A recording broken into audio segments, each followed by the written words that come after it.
இன்னைக்கு இந்தியா ரொம்ப வளர்ந்துருச்சுன்னு சொல்றாங்க. வளரட்டும், நல்லா வளரட்டும். ஜிஎஸ்டி வளர்ந்து போச்சு, வருமான வரி கூடி போச்சு, லட்சம் கோடிக்கு மேல மாசம் ஜிஎஸ்டி வசூல் வருது. வம்பு பண்ணி வற்புறுத்தி அக்கிரமம் பண்ணி எல்லாம் வசூலிக்கிறாங்க. அதுல அதிகாரிகள் நல்லா சம்பாதிக்கிறாங்க. ஆனால்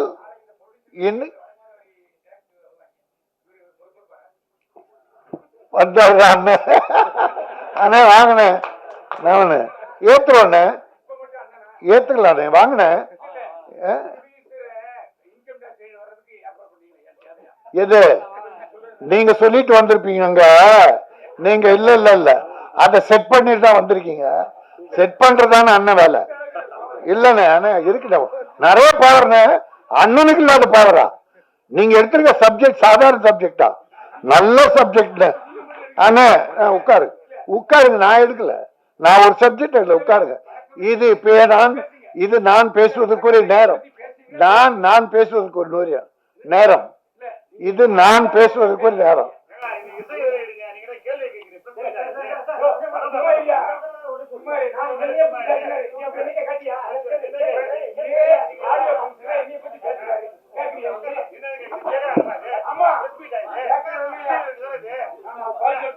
யாரு இங்க உங்களுக்கு சொல்ல நான் வரல, நீங்க கேள்வி கேட்க வரல. நீ கேட்க வேண்டிய நேரம் இது இல்ல. வா, தனியா பேட்டி வச்சுக்கலாம், ரெண்டு பேரும் பேட்டி வச்சுக்கலாம். யாரு எப்படி பேசுறாங்க அங்க வாங்க, இங்க என்ன ரெடி? இத உங்க போட்ட மேடையா? இது என் தயாரிப்பாளன் போட்ட மேடை. எல்லாத்திலுமே ஓசியில் இருக்கான், எதுவுமே ஓசிக்க வேண்டாம். தேவையில்லை இல்லை என்பது பிளீஸ் தம்பி. இது என்ன? எப்ப பேசுறீங்க?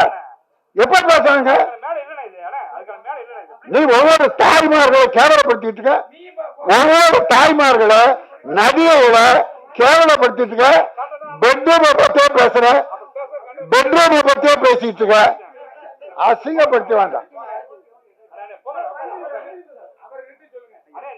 யாரும் நிறுத்த, எதுக்கு யாரும் நிறுத்த சொல்ற?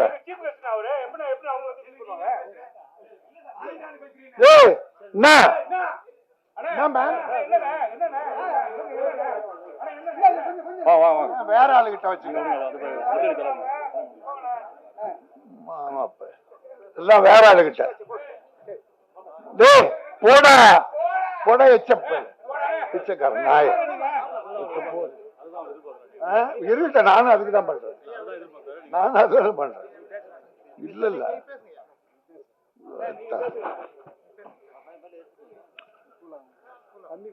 அன்பிருக்கேன், நீங்க வேற அவங்களுக்கு தண்ணி காட்டுறதானே எனக்கு வேலை. யூடியூப்ல நான் பேசியிருக்கேன், உங்க யூடியூப்ல என்ன நான் போய் பேசினா கூட்டிருப்பீங்களா? இதே ஐட்டம்ல பேசுறீங்க இல்லையா?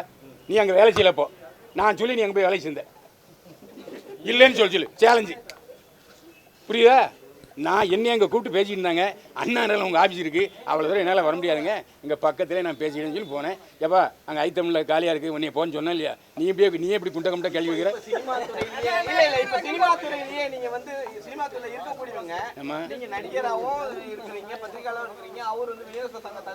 அவர் விநியோக சங்க தலைவர் வேலை செய்யலை, ஆனால் நான் பத்திரிகையாளர் வேலை செய்கிறேன். நேற்று கூட ஜிவி பிரகாஷ் கூட நான் அடிச்சுட்டு வந்திருக்கேன். என்னுடைய தொழிலில், சினிமா தொழிலில் நான் கண்ணையும் காதையும் மூடிவிடுவேன். அங்கே என்னுடைய தொழில் நடிப்பு, இங்கே பத்திரிகைக்காரன். இன்னும்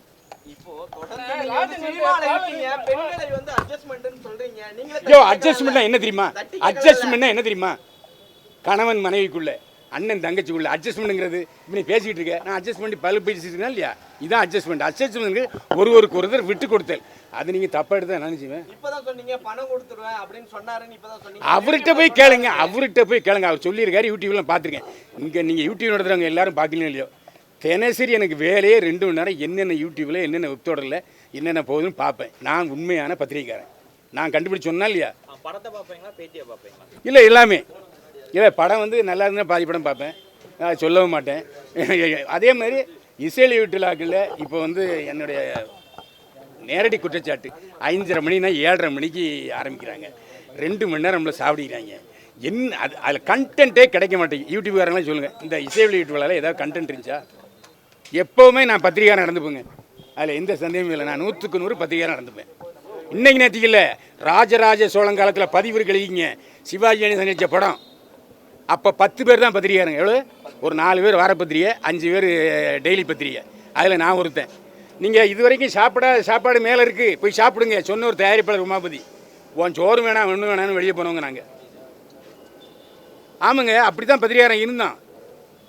அதே மாதிரி தான் நான் இப்போ இருக்கேன். நீங்கள் இருக்கீங்களா இல்லையா எனக்கு தெரியாது. அது அவற்றை கேளுங்க, உங்கள் மனசாட்சி கேளுங்க. நன்றி நன்றி.